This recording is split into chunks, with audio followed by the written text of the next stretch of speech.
আল্লাহ তুমি আমার গুনাহগার বাঁচাও। বিশ্বনবী আমার জন্য কাঁদবেন, আপনার জন্য কাঁদবেন, আমাদের জন্য সেদিন কেঁদে কেঁদে জাহান্নামের দরজায় দাঁড়িয়ে আমাদেরকে টেনে টেনে জান্নাতে ঢুকাবেন। কিয়ামতের ময়দানে ওই বিভীষিকাময় সময়ে মুসিবতের কালে মানুষগুলো পাগল হয়ে বিশ্বনবীকে খুঁজতে আরম্ভ করবে।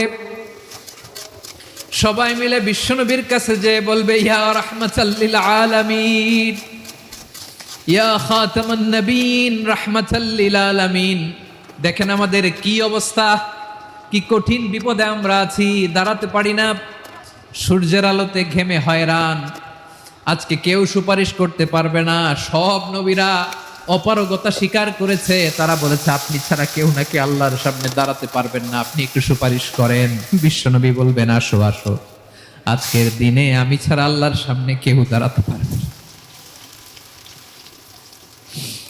বিশ্বনবী মাকামে মাহমুদে যে আল্লাহু আকবার বলে সিজদায় লুটিয়ে পড়বেন,